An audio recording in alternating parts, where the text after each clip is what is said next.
नमस्कार मेरे प्यारे साथियों। आज हम ज्योग्राफी भूगोल का चैप्टर 1 का इकोनॉमिक्स क्लास चल रहे हैं। उसका भाग 2 है। इसमें बहुत सारा क्वेश्चन पूछा गया है, इंपॉर्टेंट क्वेश्चन, इसको याद करने का कोशिश कीजिएगा। तो देख रहे हैं जैसा कि आपका अर्थशास्त्र का पूरा इकोनॉमिक्स का जितना भी था ऑब्जेक्टिव कंप्लीट कर दिए पार्ट बाई पार्ट, उसको भी देख सकते हैं। तो चलिए शुरुआत करते हैं। इसका पीछे और भी महत्वपूर्ण कर दिए पार्ट 1 करके, और ये पार्ट 2 होगा। देखते हैं यहाँ पर लिखा होगा, जो भी दिखेगा वीडियो में पार्ट बाई पार्ट होगा, क्योंकि बहुत सारे क्वेश्चन है। प्लस में उसका थोड़ा डिटेलिंग में देते हैं, आप पढ़कर भी उसका अच्छे से समझ सकते हैं। ऑब्जेक्टिव सब्जेक्टिव दोनों के लिए काम देगा। तो चलिए क्वेश्चन की शुरुआत करते हैं।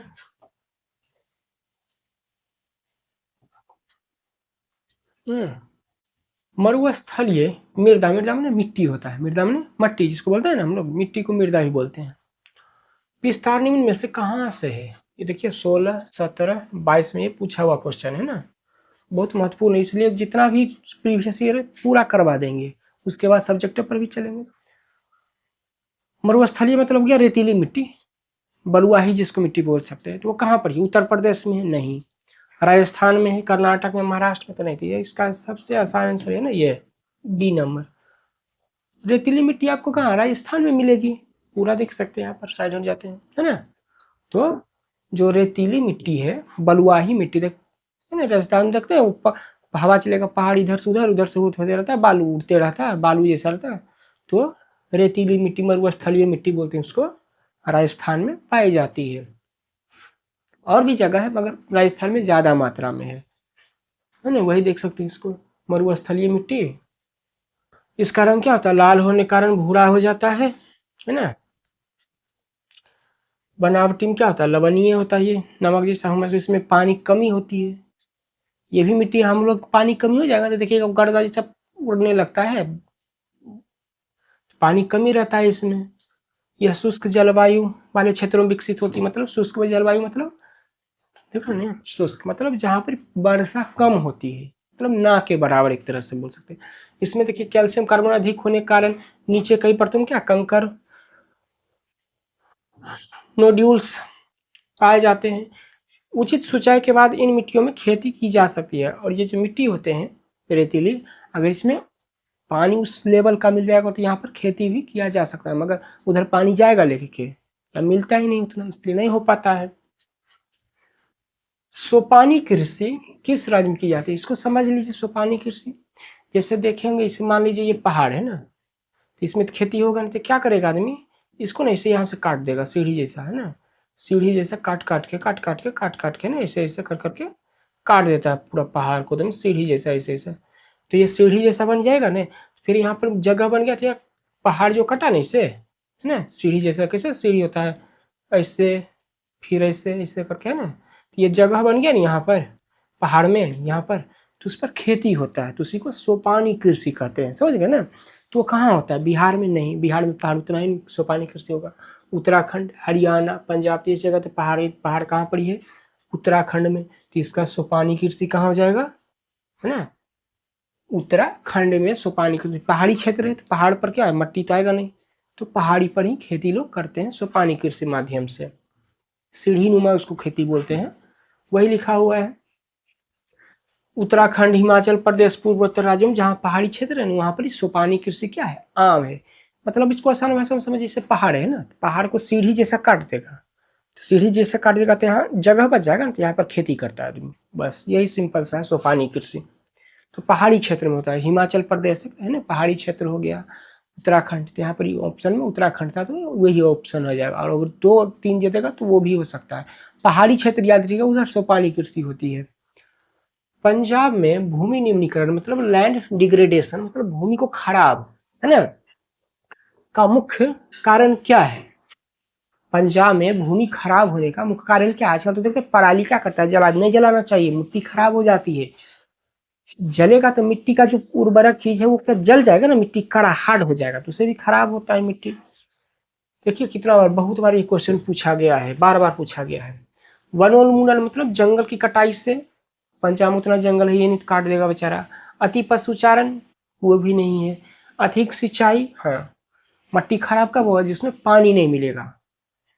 आजकल देखते हैं हर क्षेत्र, खाली यहीं पर नहीं, पंजाब की बात नहीं कर रहा है, देख पूरा क्वेश्चन दिख रहा होगा तो, खाली क्या है पंजाब में ही ऐसा बात नहीं है, आजकल हर जगह, बिहार हो गया, पूरा भारतीय ले लीजिए एक तरह से, वहां पर क्या हो रहा है जानते हैं, पानी इतना निकाला जा रहा है धरती से, आदमी ने इतना सिंचाई के लिए, और फैक्ट्री वाले जो होता है बहुत पानी नीचे से निकाल रहे हैं। आजकल तो देखते हैं वो डब्बा बंद वाला जो पानी होता है वो भी कम पानी निकालते हैं, और पानी को क्या करते हैं, ठीक है जितना यूज से बहुत ज्यादा वो सब निकालते हैं। घरेलू यूज में तो उतना खाने पीने नहाने कपड़ा धोने के लिए सब होता है, यूज बहुत कम होता है। इंडस्ट्री लेवल पर एक कप वो जीन्स बनाने में सब हजारों लीटर पानी बर्बाद कर देता है। तो वो पानी ठीक है निकाल के यूज किया तो फिर ट्रीट करके यूज कर ले, या फिर नदी में भी दे तो वो ट्रीट करके दे, मतलब उसको साफ सुथरा करके दे, नहीं निकालेगा गंदा करेगा, पानी केमिकल मिला रहेगा वही नदी में भी दे देगा, मतलब वो तो गंदा हो गया किया, और जो पिए लायक नदी का पानी उसको भी बर्बाद कर दिया। उसके बाद देखते हैं जो नदी है हम लोग क्या आता है ना, गंगा हो गए और भी अलग अलग राज्य में, तो उसमें देखिए क्या करेंगे, जो शहर बसल है नदी किनारे, वो कचरा वाला पानी भी वही नदी में गिराता है आदमी, है ना, तो उसके कारण और बर्बादी हो रही है।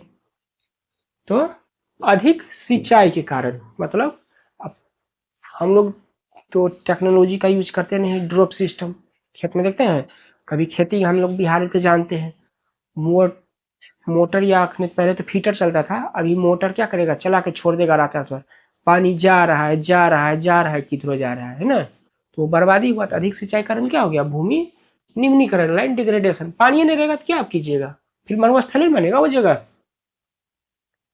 तो इसका सी हो जाएगा। अधिक सिंचाई के कारण क्या हो रहा है, बचाव में भूमि खराब हो रहा है, नहीं वही चीज है पढ़ लीजिएगा। पानी नहीं रहेगा तो बहुत सारे समस्या होगा ना। 25 नंबर, कौन सी मिट्टी कपास की खेती के लिए सबसे अच्छी मानी जाती है,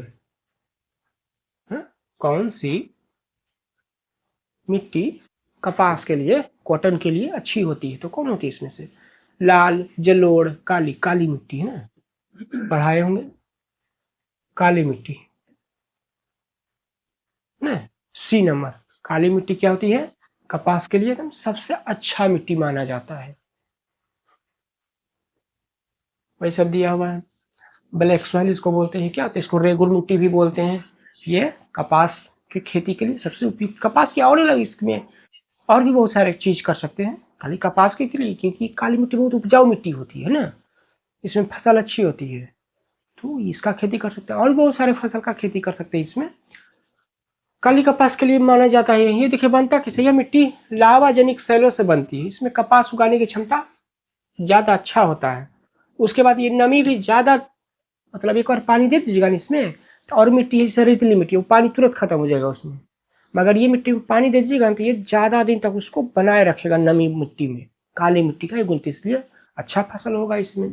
उसके बाद कपास के लिए इसमें और क्या देख, मिट्टी में क्या क्या पाता है, calcium carbonate, magnesium carbonate, potash, चूने जैसे पोषक तत्व तो भरपूर मात्रा में होते हैं। तो ये जो काली मिट्टी है पूछ सकता है कहाँ कहाँ पाया जाता है, तो महाराष्ट्र गुजरात मध्य प्रदेश छत्तीसगढ़, कुछ विस्तृत ये सब दक्कन के पठार है ना, ये सब क्षेत्र में काली मिट्टी पाए जाते हैं, और कॉटन के लिए सबसे उपयुक्त होता है ये।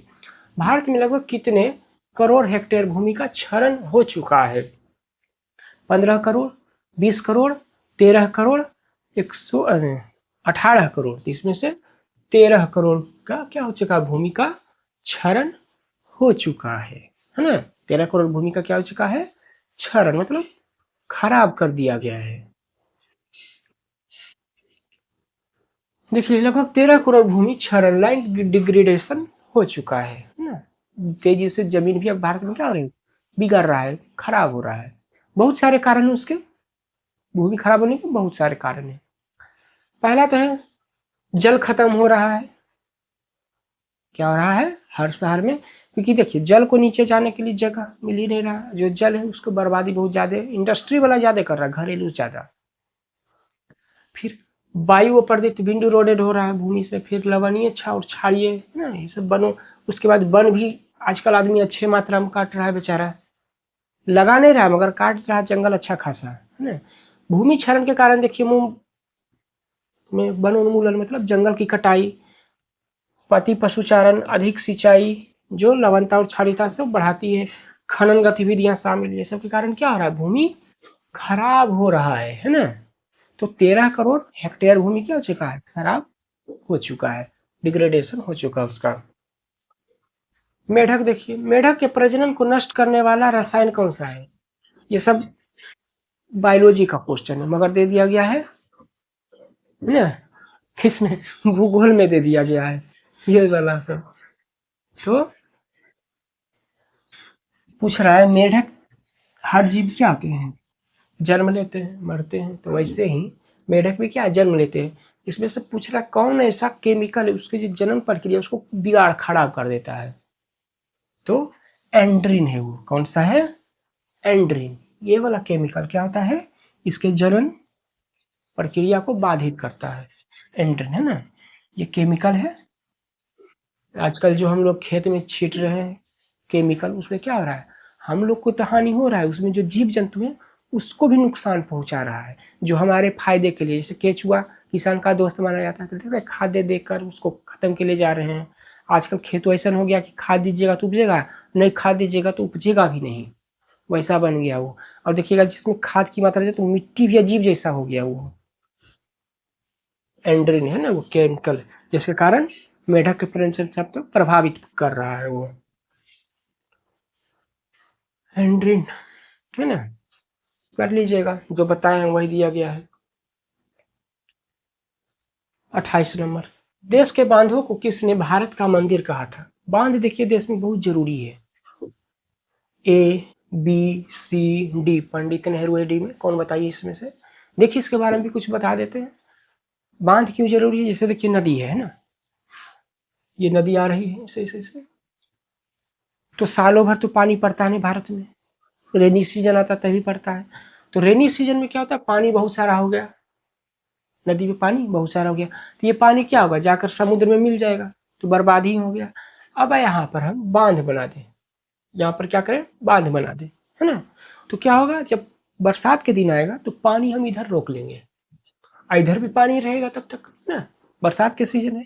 उसके बाद क्या होगा, जब बरसात का पानी आ जाएगा तो यहाँ पर बहुत सारा पानी इकट्ठा कर लेंगे, इधर छेक के घेर लेंगे एक तरह से ऐसे, तो पानी रहेगा नहीं इधर, इधर भी बरसात का पानी कुछ कुछ छोड़ते रहेंगे ताकि डैम पर बाहर ना पड़े।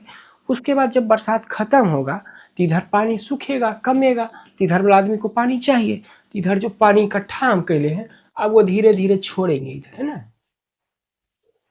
तो देखिए इधर इकट्ठा करेंगे तभी ना छोड़ेंगे, तो उसके लिए डैम बनाना पड़ेगा। तो डैम क्या होता है, भारत का मंदिर कहा गया है। किसान जो नदी किनारे पानी की व्यवस्था करवा देगा ना, वो सिंचाई के लिए, बहुत पानी है तो हर जगह यूज होगा, फिल्टर करके पीने के लिए भी यूज कर सकते हैं, करते हैं ना। तो किसने कहा था, तो पंडित नेहरू ने कहे थे, क्या कहे थे, कि बांध क्या है, देश के मंदिर के समान है ना। जैसे मंदिर में पूजा करते हैं, मन्नत मांगते हैं, है ना, भगवान से मांगते हैं कि नहीं मांगते, तो वैसे ही डैम क्या एक तरह से पानी हमारे लिए जीवन है ना, जल ही जीवन है कहा जाता है। तो ये हो जाएगा, पंडित नेहरू ने,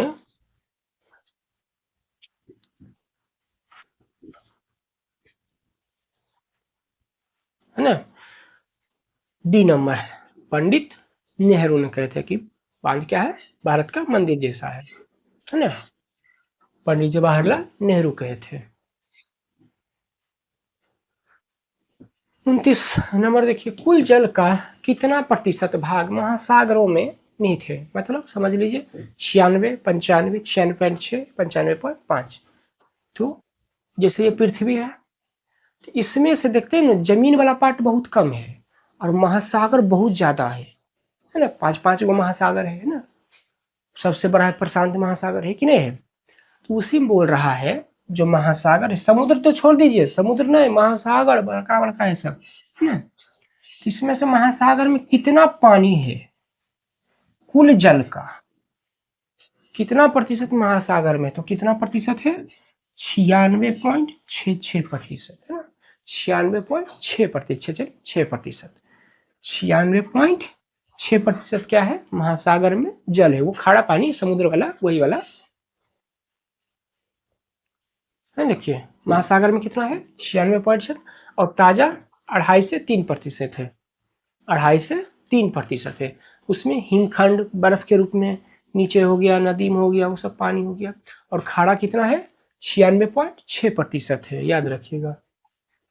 30 नंबर देखिए, बृहद क्षेत्र में, बृहद मैंने बड़े पैमाने पर, बड़ा क्षेत्र, जल की उपस्थिति के कारण ही पृथ्वी को क्या कहते हैं? बहुत बच्चा वाला ये सब क्वेश्चन है। नीला ग्रह। नहीं पता है तो सुनिए, मोबाइल में मैप होगा ना, उसको छोटा कीजिएगा, देखिएगा नीला दिखेगा। गूगल अर्थ है ना आपके पास, तो उसको खोलिएगा। नीला ग्रह पानी के चाहते होकर काले पृथ्वी कैसा दिखता है? नीला दिखता है। इस पे बताने वाला थोड़ी जरूरत है। बिहार में अति जल दोहन मतलब ज्यादा पानी निकालने के कारण किस तत्व का संकेंद्रण बढ़ा है? फ्लोराइड, क्लोराइड, आर्सेनिक, लौह। तो आर्सेनिक का बढ़ोतरी हो गया है। जल के दोहन करने के कारण क्या हो गया है? पानी में आर्सेनिक की मात्रा बढ़ गई है ना। आर्सेनिक संकेंद्रण क्या हो गया? अति जल दोहन के कारण बढ़ गया, मतलब हो गया जल में, एक तरह से बोल सकते हैं। बिहार के मैदानी इलाकों, विशेष रूप में गंगा के भाग में क्या है? नलकूपों द्वारा अत्यधिक निष्कर्षण होता है। और नलकूप मतलब ये नल हो गया, देखते हैं साफ उफ होता है, घरे में टंकी लगाते हैं कि नहीं, उसको देखते हैं पानी चलते कितना कई गंदा हो जाता है। और वो जो सरकारी वाला तो लगता है कभी साफ भी नहीं होता है। इसी जलस्तर के नीचे चला जाता है तलछटों में क्या होता है? मौजूद प्राकृतिक आर्सेनिक पानी में घुल जाता है और पंपों द्वारा क्या होता है? जो यूज करता है वहां पहुंच जाता है वो आर्सेनिक। आर्सेनिक समझिए क्या करेगा? कैंसर, एक से एक बीमारी लाएगा, है ना। प्लस तो बीमारी में त्वचा रोग, कैंसर और भी बहुत सारे। अब खराबे चीज पी रहे हैं तो नुकसान करेगा ही। 32 नंबर देखिए, प्राणियों के शरीर में कितना प्रतिशत जल की मात्रा होती है? इसका बता देते हैं। 60 से 70% के बीच होता है। 60 से 70% के बीच होता है ना। तो आपका सबसे बढ़िया ऑप्शन हो जाएगा 65। वो प्राणी के ऊपर डिपेंड करता है, आदमी के हाइट वेट बहुत अनुसार। किसी में 70 होगा, तो एवरेज लेकर चलिएगा तो 65% सबसे आइडियल होता है, अच्छा होता है ना। 60 से 70% के बीच होता है। अब बच्चा है तो ग्राम कम ही पानी होगा, अब थोड़ा जवान है तो उसमें ज़्यादा होगा। तो एवरेज लीजिएगा तो 65% पानी पाया जाता है जीवों में, एवरेज लेकर चलेगा। ऐसे 60 से 70 के बीच होता है ना। देखिए 60 से 70 के क्या होता है? बीच में होता है, पाया जाता है शरीर में जल की मात्रा। इसमें से देखिए सबसे ज्यादा जो होता है हृदय में होता है 73%, फेफड़ा में 83% जल पाया जाता है, मांसपेशिया में 79-80 के बाद होता है। पानी जरूरी है शरीर को नियंत्रित करने के लिए, टेम्परेचर को नियंत्रित करने के लिए, शरीर को चलाने के लिए पानी बहुत जरूरी है शरीर में, है ना। परिवहन करता है और रासायनिक क्रियाओं को संपन्न करने के लिए, बहुत सारी चीजों के लिए पानी को जैसे थोड़ी बताया जल ही जीवन है, बहुत जरूरी है। विश्व की कितनी प्रतिशत जनसंख्या भारत में निवास करती है? 16%, 18%, 20%, 22%। तो देखिए यहाँ पर पूरा नहीं है, 17.5% है ना। तो इसका अप्रोक्स मान सकते हैं 18। भारत में कितना प्रतिशत दुनिया का? लगभग 18%। 17.5 तो दिया हुआ है, तो 18% लोग, मतलब दुनिया में 100 आदमी है ना, तो 18 आदमी भारत में रहते हैं। दुनिया भर में 100 आदमी, 100 आदमी में 18 आदमी भारत में, मान लीजिए एक तरह से ऐसा है ना। 17.5 से 18, तो वहां 18 था। और भारत के पास जमीन कितना है दुनिया का? मतलब दुनिया में जितना देश है ना, सबका जमीन का 2.4%। मतलब 100%, मतलब 100 रुपया में 2.4, मतलब 2.5 रुपया का जमीन भाग भारत के पास है।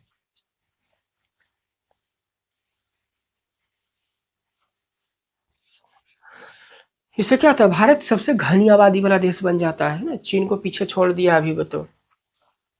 34, निम्न में से कौन बिहार की प्रमुख नदी परियोजना है ना, नदी घाटी?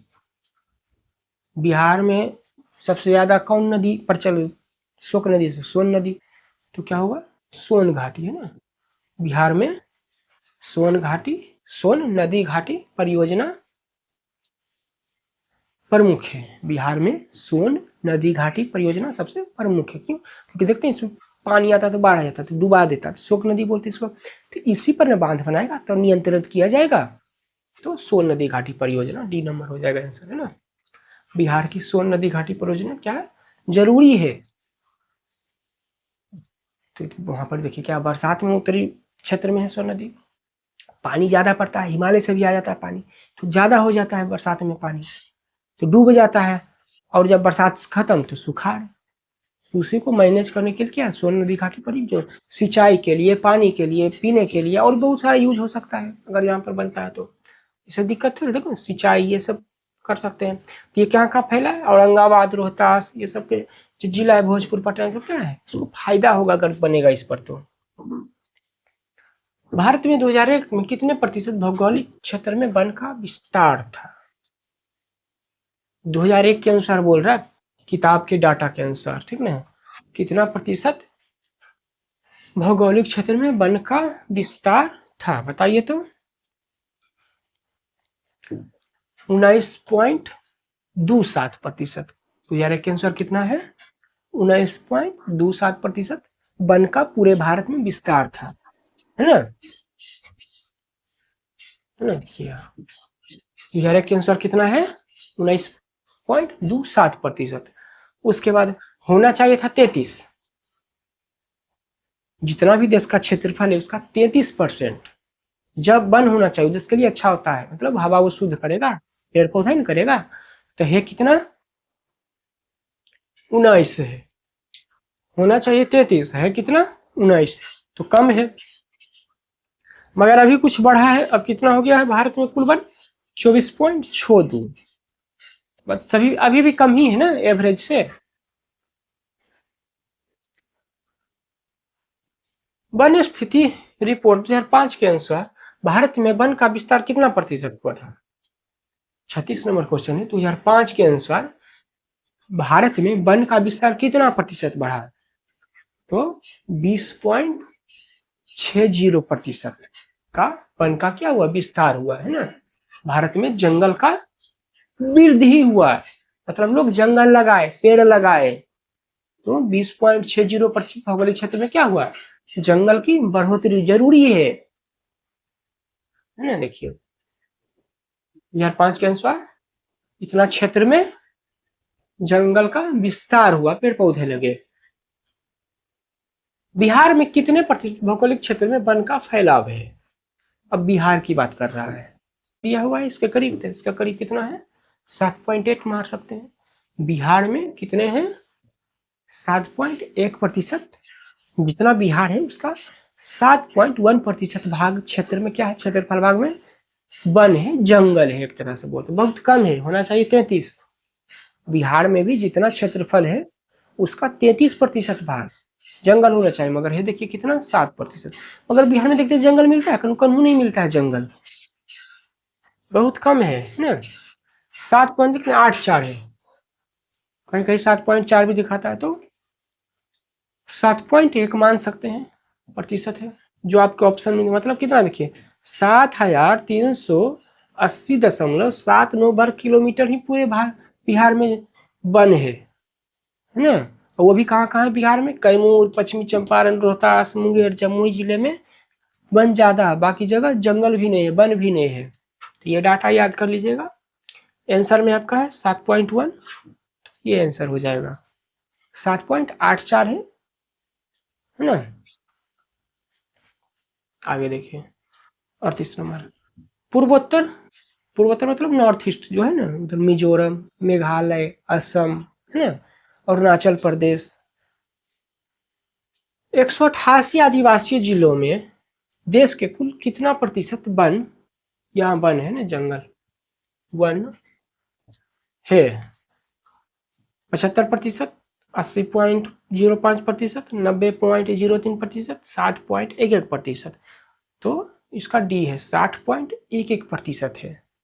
मतलब समझिए 33% तो दोगुने लगभग हो गया ना, मतलब जितना एवरेज लेकर चला गया भारत का उससे तो ज्यादा ही है। बिहार में तो 7.1 है, उससे तो ज्यादा ही है। बिहार में कम से कम 33 होना चाहिए था। तो उत्तर पूर्व में कितना है, 60.11% वन है, जंगल है, पूर्वोत्तर के राष्ट्र में ना 60.11%। अच्छा है, मतलब समझिए जितना राज्य है ना उसका आधा से ज्यादा भाग में किए भी जंगल है। आगे देखिए 39, भारत के किस राज्य में वन का सबसे अधिक विस्तार है? केरल, कर्नाटक, मध्य प्रदेश, उत्तर प्रदेश। इसमें से आपको बताना है कि भारत का वैसा कौन राज्य है जिसमें जंगल ज्यादा है क्षेत्रफल के हिसाब से पूरे भारत में और राज्य की तुलना में? तो मध्य प्रदेश। यहाँ पर क्या है देखते हैं, यहाँ पर बहुत सारा अभ्यारण्य भी है ना। तो मध्य प्रदेश क्या है, यहाँ पर वन क्षेत्र ज्यादा है। क्षेत्र के अनुसार सर्वाधिक कहाँ पर है, मध्य प्रदेश में, उसके बाद अरुणाचल प्रदेश, उसके बाद छत्तीसगढ़ में आता है ना। तीन जो राज्य है, एक नंबर पर मध्य प्रदेश, वहाँ जंगल की क्षेत्रफल ज्यादा है। उसके बाद अरुणाचल प्रदेश, ये 1 नंबर, ये 2 नंबर, ये 3 नंबर है ना। तो छत्तीसगढ़ उसके बाद तीसरा नंबर पर आएगा 2021 के अनुसार। 40 वन संरक्षण एवं प्रबंधन की दृष्टि से वनों को वर्गीकृत किया गया है। मतलब हाँ, भारत में वन को कैटेगरी में बांटा गया है। 1, 2, 3 भाग में बांटा गया है। कितने भाग में बांटा गया है? 3 भाग में। वैसे वैसे बनाया गया है। कुछ कुछ जंगल ऐसा वहां पर कोई नहीं जा सकता है, सिर्फ वहां पर जानवर जीव रहेंगे। आप वहां पर एक पेड़ तक नहीं काट सकते हैं। कुछ ऐसे जगह है, कुछ वैसे जगह है पर यहाँ आदमी आ जा सकता है, मगर वहाँ कुछ नुकसान आप नहीं कर सकते हैं। और कुछ जगह हाँ, वहाँ आदमी का दखल संभव है। तो 3 कैटेगरी में इसको बांटा गया है वन संरक्षण के आधार पर। क्योंकि देख रहेंगे, जंगल अगर नई सरकार बनाएगी नहीं रिस्ट्रिक्टेड एरिया, तो आदमी ओकरो नहीं छोड़ेगा। एक तरफ से देखते हैं शेर मार रहा है हाथी, हर साल सुनते हैं इतना इतना तस्करी होता है, जीव जंतु के मार होता है। जरूरी है ये सब करना, कैटेगरी में बांट दिया, मगर फिर भी तो ये सब हो ही रहा है। देख सकते हैं वनों को वर्गीकृत कब किया गया था? 1927 के तहत, संशोधन के तहत वन संरक्षण अधिनियम लाया गया। मतलब देखा सरकार की यहाँ के लोग क्या है, पागल हो रहे, जंगल काट रहे हैं, जीव जंतु मार रहे हैं, उसको भी तो जीने का अधिकार है ना। तो 3 श्रेणियों में बांटा गया। पहला क्या है, आरक्षित वन है ना, याद कर लीजिएगा, ये अधिक मूल्यवान वन है। ये जो आरक्षित वन है क्या है, अधिक कॉस्टली वन। कॉस्टली मतलब एक तरह से मान सकते हैं यहाँ पर सभी का जाना रिस्ट्रिक्टेड है, कोई नहीं जा सकता यहाँ पर। इसमें स्थानीय लोगों को लकड़ी लेने या पशु चराने की अनुमति नहीं होती है। इसमें पूरी तरह से सरकारी नियंत्रण होता है और इसका कठोर संरक्षण किया जाता है। मतलब जो ये इस कैटेगरी में आएगा, पहला कैटेगरी आरक्षित वन में, उसमें कोई नहीं जा सकता है, सभी के लिए प्रतिबंध है। बस सरकारी जो देख देख करे वाला है ना, बस वही जा सकता है, उसके अलावा दूसरा कोई नहीं। दूसरा है रक्षित वन, प्रोटेक्टेड एरिया। वे भी सरकार की नियंत्रण, लेकिन इसमें कुछ स्थानीय लोग को, जैसे आदिवासी लोग हैं वो सब जा सकते हैं, लकड़ी ले सकते हैं ना, इकट्ठा करना, पशु चरा सकते हैं, वो सब कर सकते हैं, बशर्ते वन में कोई गंभीर नुकसान ना पहुंचे, है ना। अब आदमी छूट कर, ये प्रोटेक्टेड एरिया है, मतलब आप इसमें जा सकते हैं, थोड़ा बहुत काम कर सकते हैं। वैसा नहीं आप जंगल का जंगल उड़ा, गाछ के गाछ काट सकते हैं, थोड़ा बहुत लकड़ी ला सकते हैं, थोड़ा बहुत पशु चरा सकते हैं, वो कर सकते हैं। और जो पहला नंबर, उसमें कुछ नहीं, आदमी घुस तक नहीं सकता उसमें, सिर्फ सरकारी आदमी, है ना। उसके बाद सरकारी वनों को रोकने के लिए कड़ी निगरानी भी यहाँ भी जो भी पुलिस रखती होगी। तीसरा है अनक्लासिफाइड प्रोडक्ट। ये वन बंजर भूमि जो सरकार और निजी व्यक्तियों के द्वारा समिति में, इनमें आप लकड़ी काट सकते हैं, पशु चरा सकते हैं, कुछ भी कर सकते हैं। हालांकि ये राज्य के नियम, ये वाला जो तीसरा वाला वर्गीकृत, ये राज्य सरकार के अधीन आता है, तो आप कुछ भी कर सकते हैं यहाँ पर। ऐसा मतलब नहीं है कि पेड़ कुछ भी काट दीजिए, नहीं, लगाना चाहिए। 41 नंबर, 2011 की जनगणना के अनुसार भारत की आबादी कितनी थी? बताना पड़ेगा, ये तो बार बार 121 करोड़। 2011 के अनुसार कितना था? 121 करोड़। अभी तो बोल रहा है, देखते हैं बार बार मोदी जी बोलते हैं 140 करोड़, है ना, 140 करोड़ अभी बोलते हैं 140, मगर अभी जनगणना नहीं हुआ है।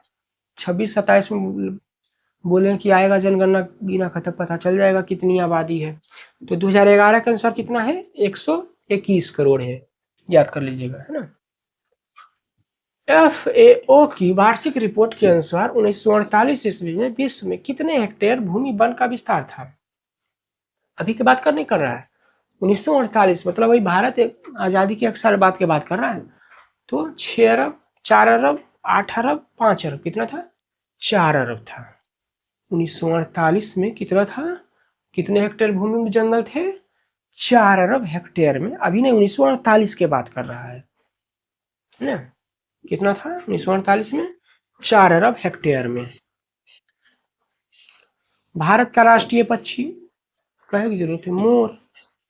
भारत का राष्ट्रीय पक्षी मोर, राष्ट्रीय पशु बाघ है, मोर हो जाएगा। राष्ट्रीय पक्षी पूछ रहा है तो मोर, मयूर बोलते हैं इसको।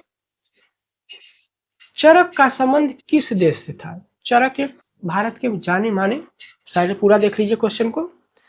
चरक भारत के क्या थे? जाने माने आयुर्वेदाचार्य थे, है ना। इनका पुस्तक भी था चरक संहिता, पढ़े होंगे, जानते होंगे, सुने होंगे।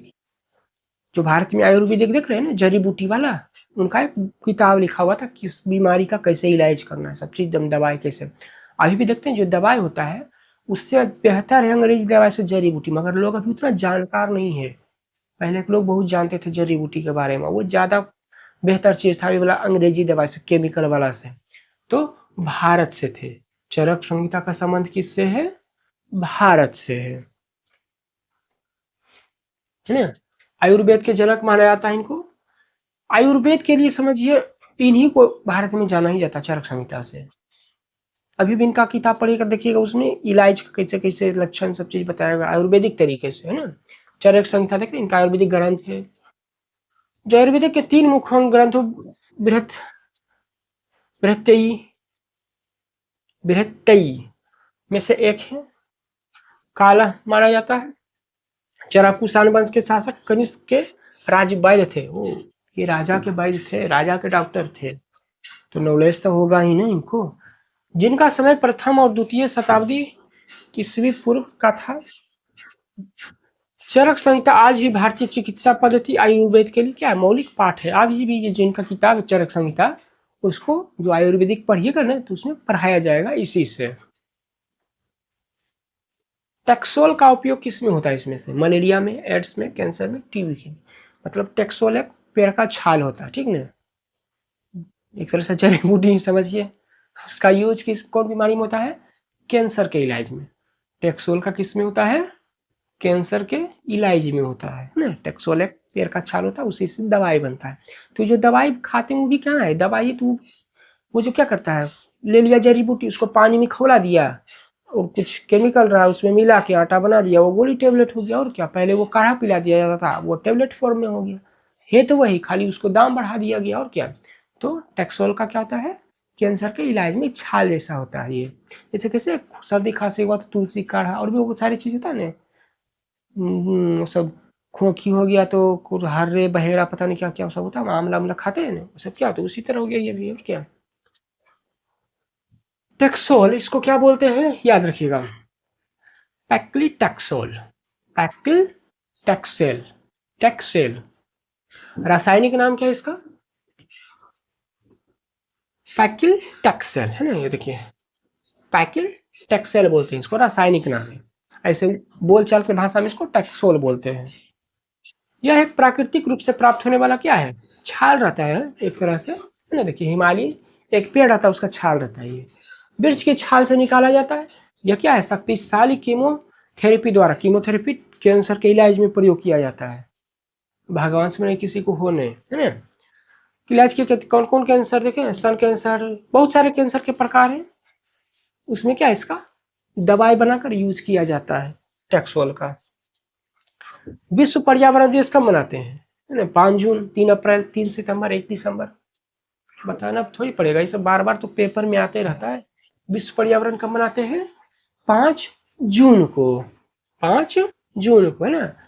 संविधान की धारा 21 का संबंध किससे है? वन्य जीवों तथा प्राकृतिक संसाधनों के संरक्षण से, मृदा संरक्षण से, जल संसाधन संरक्षण, खनिज संपदा संरक्षण। तो ये नंबर इसका सबसे बढ़िया है ना। किससे है? वन्य जीव, मतलब जो जंगल के जीव जंतु, बाघ, शेर, हाथी, उसको भी तो जीने का अधिकार है। देखते हैं आजकल आदमी उसको मार मार के लाखों, कितना महंगा महंगा बिकता है, वो सब बिकता है कि नहीं, शौक के लिए आदमी मारता है। उसका चमड़ी से पर्स पता नहीं क्या क्या बनता है और बहुत महंगा बिकता है वो, है ना। तो क्या हो जाएगा? ए नंबर आंसर, वन्य जीवों तथा प्राकृतिक संसाधनों के संरक्षण से धारा 21 में दिया गया है। इसे आदमी के जीने का अधिकार है। जीव जंतु पेड़ पौधे को तो जीने का अधिकार है, मगर आदमी क्या है, मार देता है अपने लालच के लिए, अपने अथी के लिए ना। देखिए इसमें क्या उल्लेख है, सब जीव जंतु का अधिकार, उसका भी तो अधिकार है जीने का। तो वही अधिकार भारत सरकार ने क्या संविधान में धारा बनाया है कि आप नहीं मर सकते। जैसे कोई जीव जंतु को टॉर्चर नहीं करना चाहिए, कर देता आदमी, केस कर सकते हैं ना, तो आप केस हो जाएगा उस पर। प्राकृतिक संसाधनों के संरक्षण हेतु 1968 ईस्वी में कौन सा कन्वेंशन हुआ था? अफ्रीकी कन्वेंशन, वेटलैंड्स कन्वेंशन, विश्व आपात कन्वेंशन, इनमें से कोई नहीं। बता देते हैं, अफ्रीकी कन्वेंशन हुआ था। कब हुआ था? 1968 ईस्वी में अफ्रीकी कन्वेंशन हुआ था। किस लिए हुआ था? ये कन्वेंशन हुआ था कि दुनिया में देख रहा था बहुत पॉल्यूशन हो रहा है, जंगल की कटाई हो रहा है, जीव जंतु को मारे जा रहा है ना, तो उस पर रोक लगे, प्राकृतिक में सुधार ला दे, वातावरण को अच्छा करे। देखते हैं आजकल हर साल क्या पॉल्यूशन पॉल्यूशन चिल्ला रहा है। पॉल्यूशन अपने सा किया? आदमी ने किया उसको। खाया बिस्कुट चमचमी फेंक दिया, है ना, फैलाया कचरा, अब भुगत रहा है। अब भुगत रहा है तो बेचारा चिल्ला रहा है।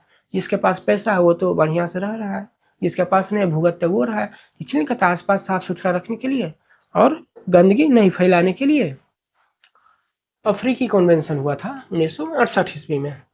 वही है, प्राकृतिक की देखभाल के लिए किया गया था 1968 में अफ्रीकी कन्वेंशन। 49, कौन ऐसी जीव है जो केवल भारत में पाया जाता है? मगरमच्छ। देखो यहाँ पर गलत लिखा हुआ, क्रोकोडाइल, मगरमच्छ गलत है, आधा वो च भी हो गया ना। डॉल्फिन, व्हेल, कछुआ। डॉल्फिन है, डॉल्फिन ऐसा है जो भारत में पाया जाता है। यहीं से और भी देश ले गए हैं, जैसे कैसे भारत में पांडा है, नहीं पांडा कहाँ है, खाली चाइना में है, तो वहीं रखता है। कुछ कुछ जीव होते हैं जो देश में ही पाए जाते हैं स्पेसिफिक जगह पर। ये डॉल्फिन गंगा मीठे पानी में पाया जाता है। डॉल्फिन देखे भी होंगे,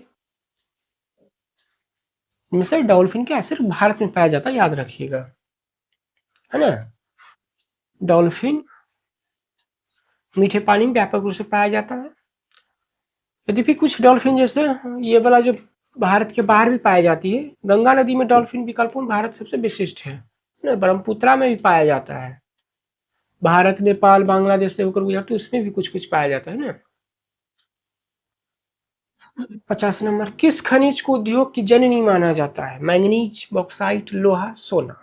मतलब इसको समझ लीजिए, एक तरह से घर बनाते हैं तो देखते हैं जब घर में भी क्या चीज पड़ता है, ढलैया करी पिलर में लोहा, है ना, हर चीज में।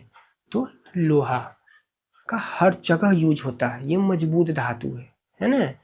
हर जगह पिलर, कुछ भी चीज की जगह लोहा का यूज होता है। तो उद्योग की जननी किसे माना जाता है? लोहा को। मशीन लोहे से बनता है ना। कोई भी चीज देखिएगा जो यूज होता है, यूजफुल होता है, उसमें लोहा लगता है। तो उद्योग में क्या है, जननी कौन माना? लोहा को, आयरन, है ना, लोहा को। इसमें क्या देखिए, किसी भी आधुनिक उद्योग, बुनियादी ढांचे, मशीनरी, आधारभूत कोई भी चीज लीजिए, वाहन, रेलगाड़ी, कुछ सब चीज में तो लोहे से बनल है ना। निम्न में से कौन लोहा अयस्क का एक प्रकार है? बिटुमिनस, एंथ्रासाइट, एंथ्रासाइट देखिए यहाँ पर गलती लिखा हुआ है, एंथ्रा, एनियास गलत हुए वो। हेमेटाइट, इनमें से कोई नहीं। तो हेमेटाइट क्या है? लोहे का अयस्क का प्रकार है। वो तो बिटुमिनस, एंथ्रासाइट तो कोयला का प्रकार है ना, पढ़ाए थे। ये दोनों बिटुमिनस क्या है? कोयला का प्रकार है, एंथ्रासाइट। हेमेटाइट क्या है? लोहे का अयस्क का प्रकार है, हेमाटाइट, है ना। ये देखिए 3 प्रकार के यहाँ पे दिखा रहा है। हेमेटाइट जो का है, इसमें 60 से 70% तक लोहे की मात्रा पाया जाता है। मैग्नेटाइट में 70% और लिमोनाइट में 40 से 60% तक लोहे की मात्रा पाया जाता है ना। तो ये सब याद कर लीजिएगा। यह सर्वोत्तम गुण अयस्क होता है जिसमें लोहे की मात्रा 70% होती है, इसका रंग काला होता है और इसमें चुंबकीय गुण होते हैं। इसमें मैग्नेटाइट में, मैग्नेट है तो मैग्नेट वाला गुण होगा ही। लिमोनाइट में इसमें लोहे की मात्रा 40 से 60% तक होती है और हेमेटाइट में 60 से 70% है, इसमें लोहे की मात्रा आती है। इस कारण क्या होता है, लाल होता है ना, ये लोहे का अयस्क है एक तरह का, हेमेटाइट। तो तीनों याद कर लीजिएगा। और कोयले का भी प्रकार याद कर लीजिएगा, वो भी पूछता है। भारत का सबसे बड़ा लौह अयस्क उत्पादक राज्य कौन है? इसमें से कर्नाटक, झारखंड, गोवा, उड़ीसा। पूछ रहा है भारत में सबसे ज्यादा लोहा निकलता है। लोहा जिससे थोड़ी निकलता है धरती से, उसको तो फैक्ट्री में लाकर उसको बहुत बार सारे विधि द्वारा लोहे को जो कचरा हटा कर तैयार निकाला जाता है। तो उड़ीसा है ना, ये 1 नंबर पर है। यहाँ पर ही सबसे ज्यादा मात्रा में खनन होता है लोहे का। भारत में और भी बहुत जगह है, मगर उड़ीसा जो है यहाँ पर ही लोहे की मात्रा ज्यादा मात्रा में पाया जाता है ना। 1 नंबर पर कौन है? उड़ीसा है, जो सबसे ज्यादा बड़ा उत्पादक क्षेत्र है। यहाँ पर लोहे का मित्र लोहा। लोहा के अलावा और भी बहुत लोहा देखिए उड़ीसा में कहाँ मयूरभंज, क्वेंझर, सुंदरगढ़, ये सब यहाँ पर प्रमुख है। उड़ीसा के अलावा देखिए क्या छत्तीसगढ़ है ना, कर्नाटक, ये सब भी लोहेस्क पाए जाते हैं। भारत में लगभग कितने? 53। भारत में लगभग कितने खनिज पाए जाते हैं? वैसे तो बहुत सारे पाए जाते हैं, उसमें से जो जिसका काम का यूज है प्रमुख कौन है? 100। कितने हैं? 100 है ना, उसका यूज है। ऐसे तो बहुत सारे हैं, देख रहे हैं ना। भारत में खनिजों की विस्तृत श्रृंखला पाई जाती है। उपलब्ध आर्थिक रूप से महत्वपूर्ण जो व्यवसाय जिसका यूज आदमी कर सकता है, जैसे घर में ही, मोबाइल में ही, घर का छोड़िए, मोबाइल में ही तो देख सकते हैं बहुत सारे एप्लीकेशन है, मगर यूज कितना 5, 6, 10 करते हैं, बाकी सब तो ऐसे ही ध्यान रहता है। तो वैसे ही खनिज बहुत सारे हैं, उसमें से 100 जो है अधिक उपयोगी है। 54। इनमें कौन लौह युक्त खनिज का उदाहरण है? चूना पत्थर, अब्रक, मैग्नीज, बॉक्साइट, बताइए तो। 54 नंबर का आंसर क्या होगा? मैग्नीज है ना। लौह युक्त में कौन होगा? मतलब वैसे खनिज में लोहा मिलल है ना, लौह की मात्रा उसमें से। चूना पत्थर अब्रक में तो नहीं होगा, बॉक्साइट में नहीं होगा, किसमें है? मैग्नीज में है। किसमें है? सी नंबर, मैग्नीज में।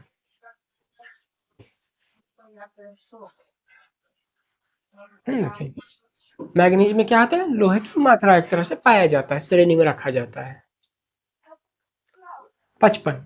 इनमें कौन अधात्विक धात्विक खनिज का उदाहरण है? मतलब 2 तरह का होता है, मेटल, नन मेटल, ठीक ना। तो उसमें से नन मेटल, आध्यात्मिक क्या होता है? उसमें उष्मा और बिजली का ये कुचालक होता है, जैसे काठ, लकड़ी है ना, इसमें बिजली नहीं जाती है, गर्मी भी कम जाती है, इधर से उधर जल जाती है। लोहा हो गया तो धात्विक हो गया, सोना चांदी सब धातु हो गया। तो आध्यात्मिक कौन आएगा? देखिए इसमें से सोना, चांदी, टीन, ये सब धातु है। तो अब्रक है ना, अब्रक क्या है? अधातु है। इसका उपयोग देखते हैं बहुत जगह होता है, इसीलिए कुचालक होता है ये सब इसमें करंट पास हो जाएगा, है ना। अब्रक क्या है? अधातु इसको बोलते हैं। अधात्विक को क्या बोलते हैं? अधातु। अब्रक माइका क्या है? अधातु माता है ना, इसको इलेक्ट्रॉनिक, ये आसानी से टूट जाता है। तो विद्युत का क्या होता है? कुचालक होता है, उष्मा प्रतिरोधी होता है ना, उसके कारण इसका प्रयोग है। इलेक्ट्रॉनिक सामान होता है ना, बिजली बनाने वाला सामान, उसमें इसका यूज किया जाता है। अब मेटेलिक में क्या होता है? ये कुचालक होता है, उष्मा का सुचालक होता है। तो बिजली के समान इसका भी होता है, ताड़ी में, लोहा बनाने में होता है, पौल बनाने में, सोना चांदी ये सब का प्रयोग होता है, महंगे महंगे विद्युत का सामान और ये सब बनाने में, तो ये सब मेटेलिक है, सिल्वर है, समझ रहे ना। तो आज के लिए यही तक रखते हैं, आगे का क्लास आपको अगले वीडियो में मिल जाएगा। बहुत सारे महत्वपूर्ण क्वेश्चन है, डिटेल